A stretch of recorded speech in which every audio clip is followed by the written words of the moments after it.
Hey everyone, Aaron here. Welcome back to another anime review. Today we look at a series known as Love, Chunibyo and Other Delusions. Season 2, by the way.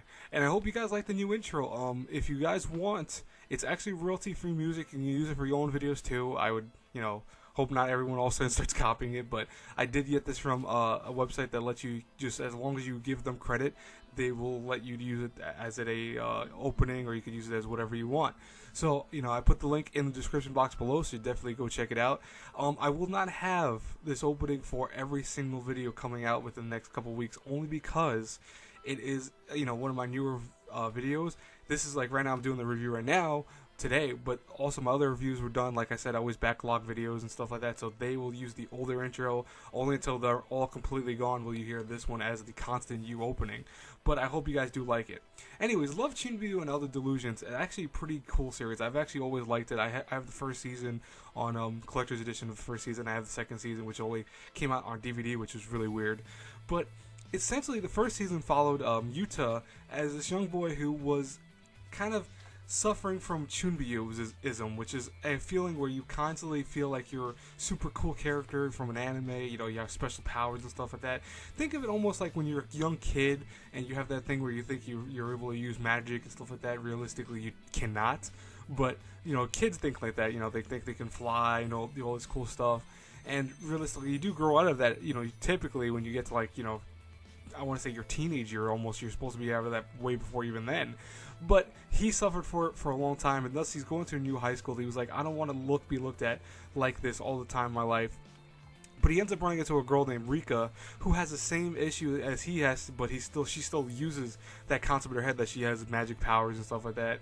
And she ends up falling in love with him in the first season. So, it was an interesting kind of, I think, love between these two, in the sense that because she's so crazy and he's now trying to become normal, their sense of boyfriend girlfriend concepts are very weird than usual. For example, with this actual season starts, they talk about how they really haven't held hands. They really don't do anything more than just occasionally going out once in a blue moon. But for the most part, they're really struggling to be boyfriend and girlfriend, and that's the kind of concept that's going to be playing in this season, when all of a sudden another girl shows up, and she had a lot to do with Utah when he was younger also. Now, I'll tell you right now, all the gang's back, all here and everyone, and I think that one of the best things about the show is the characters. I think all the characters bring something fun to the table. They all have weird, quirky personalities, but they're all funny, they're all interesting. They have this I want to say, almost realism to how, for example, one girl's always trying to change her image to be cooler one day, and then sometimes she's trying to be mellow the next day, trying to be the cheerleader in one day. That's something that I think high school students do occasionally do. They try to find that kind of niche they fit into, and I love that the characters really do follow this. You have some characters who are very lazy, you have some characters who are workaholics, but I really do love how the characters are handled in the show, and I think that's one of the best things about the show.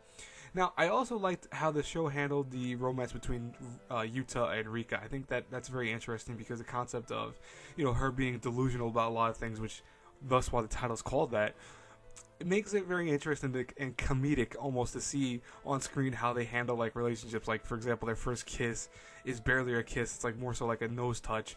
And when they confess their love for one another, it's more so a contract, because they don't know how to do it any other way. And it's interesting. I find it funny and I find it cute.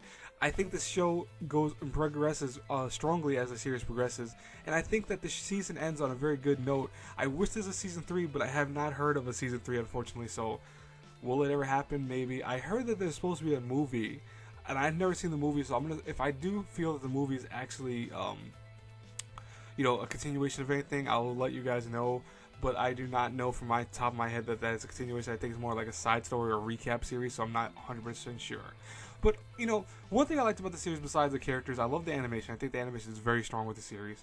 I also think that one of my favorite things about the show is the kind of quirkiness of the story. The story isn't your typical romance story, and I like that about the show. I mean, I think that's one of the greatest things about it. And I do like the music. I'm not a huge fan of the opening. I'm not a huge fan of the closing, but I think it works for the show type that's trying to go for that, comedy magical girl, quote-unquote magical girl, because no one really has magic in the series. But I think it works for the show, so I'm not going to say that I dislike it. I'm just going to say that's not my cup of tea.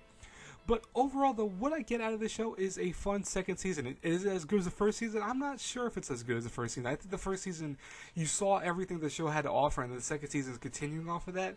So right away, you're thinking, well, it's not going to be as good as the first season, and I think that does happen. I don't think it's as good as the first season, but I don't think it's bad either. I think it still does a lot of things right, and it's enjoyable. So, without further ado, what would I rate this between an A through F? I'd have to give it a solid B-. I think this show does a lot of things right. I think that, again, the characters and the story are really fun and you know, unique. I just think that it's kind of a one-trick pony, that it's always going to rely on that kind of goofy, you know, comedic aspect of the show. And also, I feel like the second season is weaker than the first, so that's why the lower score.